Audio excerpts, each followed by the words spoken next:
निर्मला अपने बच्चों को लेकर शहर में रहा करती थी और अपने दोनों बच्चे को एक प्राइवेट स्कूल में पढ़ाया करती थी। निर्मला अपने दोनों बच्चों को लेकर गर्मी की छुट्टियों में मायके जाने की तैयारी कर रही थी। उसके बच्चे हर साल की तरह अपनी नानी के घर जाने के लिए बहुत खुश थे। बड़ी अजीब बात है ना माँ, हर साल तो हमारी छुट्टियाँ होने से पहले ही नानी हमें इतने फोन करती थी कि जल्दी से आ जाओ, जल्दी से आ जाओ, लेकिन इस बार उन्होंने एक बार भी हमें फोन नहीं किया। हाँ माँ, ऐसा क्यों? क्या नानी हमसे नाराज है? अरे नहीं नहीं बच्चों, ऐसा कुछ भी नहीं है। अभी हम लोग नानी के पास जाएंगे ना, तो वो हम सबको देखकर बहुत खुश हो जाएंगी। थोड़े ही देर में निर्मला अपने बच्चों को लेकर एक कार से अपने गांव की ओर निकल गई। कुछ घंटे कार से सफर करने के बाद सब लोग अपने नानी के घर पहुंच जाते हैं। अरे माँ, तुम कहाँ पर हो? देखो ना, हम सब शहर से वापस आ गए। निर्मला अपनी माँ को आवाज पर आवाज लगाया जा रही थी, लेकिन उस घर के अंदर से कोई नहीं निकलता है। लगता है कि तुम दोनों की नानी खेतों में काम करने के लिए गई है। वैसे भी हमने तुम दोनों के नानी से बताया भी नहीं था कि हम शहर से वापस आ रहे हैं। अरे नहीं नहीं माँ, वो देखो ना, दरवाजा बाहर से बंद नहीं है। अगर नानी खेतों में काम करने गई होती तो यहाँ ताला लगा होता। इसका मतलब कि नानी अंदर ही है। और तभी उनकी नानी घर के बाहर आती है। वो निर्मला और उसके बच्चों को देखकर खुश नहीं होती है। अरे माँ, मैं पिछले 1 घंटे से आपको आवाज लगा रही हूँ, लेकिन आप घर के बाहर क्यों नहीं आ रही थी? क्या आप सो रही थी क्या?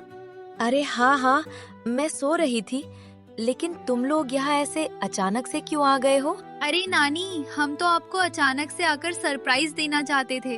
क्या हम यहाँ पर आकर गलती कर दिए हैं कि आप हमसे ऐसी बातें बोल रही हैं? अरे नहीं, ऐसी बात नहीं है। वो मेरी तबीयत कुछ ठीक नहीं है, इसीलिए ऐसे बोल रही हूँ। अरे माँ, क्या हमें दरवाजे पर ही खड़ा रखोगी कि घर के अंदर भी लेकर चलोगी? अरे हाँ, क्यों नहीं, चलो घर के अंदर चलते हैं। इतना बोलकर बुढ़िया नानी सभी को घर के अंदर लेकर जाने लगती है। घर के अंदर जाने के बाद उनकी नानी बिना किसी से कुछ बात किए अपने कमरे में चली जाती है। माँ, मुझे तो कुछ ना कुछ गड़बड़ जरूर लग रहा है, वरना नानी पहले हमारे साथ ऐसे बर्ताव नहीं करती थी। हाँ गुड़िया बेटी, अब तो मुझे भी कुछ अजीब सा लगने लगा है। खैर, तुम दोनों हाथ मुंह धो लो, मैं तुम दोनों के लिए खाना लेकर आ रही हूँ। इतना बोलकर निर्मला अपनी माँ के कमरे में जाती है और देखती है कि पूरे कमरे में बहुत गंदगी फैली हुई थी और उसकी माँ चुपचाप बिस्तर में लेटी हुई थी। ये सब क्या है माँ? आप तो कभी भी कमरे को इतना गंदा नहीं रखती थी, तो फिर ये अचानक से आपने इतनी गंदगी क्यों फैला रखी है? ये मेरा घर है, मैं इसे जैसे चाहूँ रखूं। तेरा क्या हो रहा है? क्या माँ, मैं इतने दिनों बाद आई हूँ और आप मुझसे ऐसे बातें कर रही हैं? देख, मेरी तबीयत कुछ ठीक नहीं है, मुझसे बहस मत कर और यहाँ से चली जा। ठीक है, मैं चली जाऊंगी माँ, पर आपने हमारे लिए खाना बनाया है कि नहीं बनाया है? क्या तूने आने से पहले मुझे बताई थी कि मैं गाँव आ रही हूँ? जो मैं तेरे लिए 5 प्रकार के भोजन बना के रखती। जा यहाँ से, मैंने कुछ नहीं बनाया है। निर्मला चुपचाप वहाँ से दुखी होकर चली जाती है। वो रसोई में जाकर अपने बच्चों के लिए कुछ खाना बनाने लगती है। ना जाने माँ को क्या हो गया है। पहले तो उन्होंने कभी भी मुझसे ऐसे बात नहीं की। अगर उन्हें किसी बात की नाराजगी है तो मुझसे कहना तो चाहिए। ऐसे नाराज रहकर भला क्या मिलेगा? निर्मला खुद से ही बातें कर रही थी कि तभी उसे गुड्डू और गुड़िया के रोने की आवाज आती है। अरे ये क्या, ये बच्चे क्यों रो रहे हैं? लगता है ये दोनों फिर से आपस में झगड़ा कर लिए हैं। निर्मला भागते हुए अपने बच्चों के पास जाती है और देखती है कि गुड़िया एक तरफ गिरी पड़ी है और रो रही है, वहीं दूसरी तरफ गुड्डू को उसकी नानी ने पकड़ रखा था। अरे माँ, तुम मेरे बच्चों को क्यों मार रही हो? तूने अपने बच्चों को तमीज नहीं सिखाई है क्या? मैंने इनको साफ साफ मना किया था कि कुछ भी हो जाए पर ऊपर मेरे कमरे में मत आना, लेकिन इन्होंने मेरी बात नहीं मानी। अरे माँ, बच्चे हैं, गलती हो गई है। इसका मतलब ये नहीं हुआ कि आप उन्हें मारेंगी। मुझसे जबान मत लड़ा, ये मेरा घर है और जो मैं कहूँगी वही सबको मानना होगा। इसीलिए अब अगर किसी ने भी मेरा कहा नहीं माना तो उसकी खैर नहीं। इतना कहकर निर्मला की माँ गुस्से में वापस अपने कमरे में चली गई। निर्मला और उसके बच्चे ये सब देखकर डर गए थे। माँ, मुझे यहाँ नहीं रहना है, चलो हम वापस अपने घर चलते हैं। अरे हाँ माँ, चलो अपने घर चलते हैं। मुझे नानी की नीयत कुछ ठीक नहीं लग रही है। अरे नहीं नहीं बच्चों, ऐसे नहीं बोलते। नानी माँ तुम दोनों से बहुत प्यार करती है। ये मत भूलो, जो प्यार करता है वो गुस्सा भी करता है। अरे माँ, वो हमारी नानी माँ नहीं है बल्कि एक चुड़ैल है। गुड्डू की बात सुनकर निर्मला दंग रह जाती है। अरे गुड़िया बेटी, आखिर तुम कहना क्या चाहती हो? तुम्हारी नानी माँ चुड़ैल कैसे हो सकती है? अरे माँ, मैं और गुड्डू खेल रहे थे और खेलते खेलते हमारी बॉल नानी माँ के कमरे में चली गई थी। जब हम उसे लेने गए तो हमने देखा कि नानी माँ के कमरे में एकदम अंधेरा था। फिर गुड्डू ने कमरे की लाइट चला दी और हमने देखा कि नानी वहाँ नहीं थी और नानी माँ के बेड पर एक डरावनी सी चुड़ैल सो रही थी। चुड़ैल को देखकर हम डर गए और भागते हुए नानी माँ के कमरे के बाहर आ गए। फिर कमरे से नानी बाहर आ गई और वो हमें मारने लगी।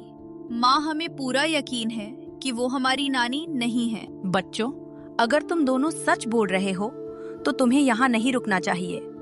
यही पास में तुम्हारी बरखा आंटी का घर है। मैं तुम दोनों को वहाँ छोड़ आती हूँ।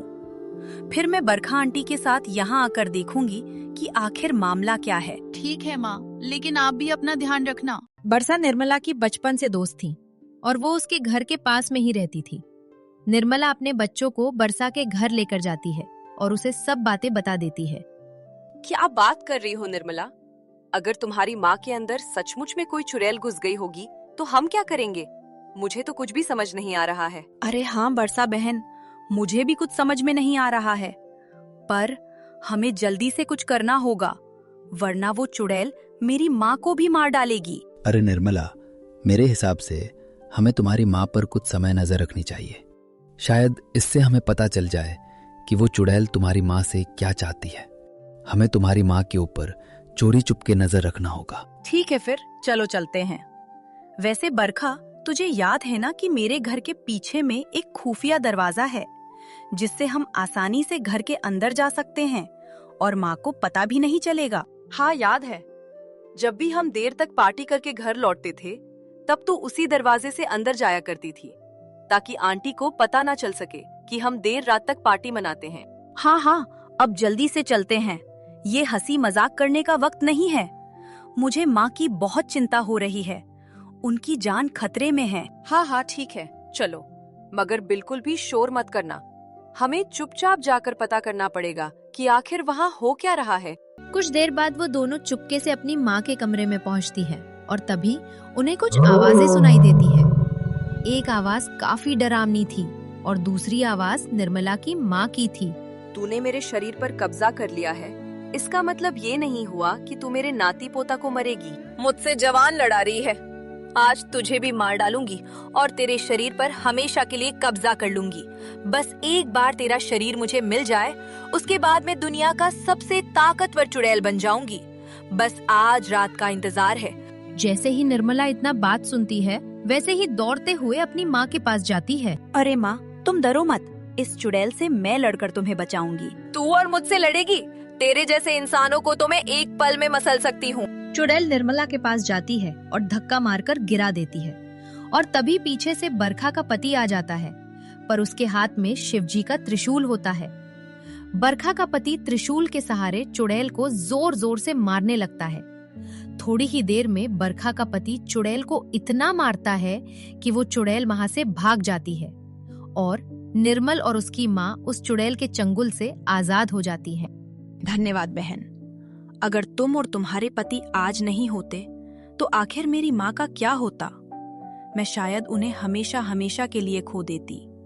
और तो और, ये चुड़ैल मुझे और मेरे बच्चों को भी मारना चाहती थी। मेरी मदद करने के लिए बहुत बहुत धन्यवाद।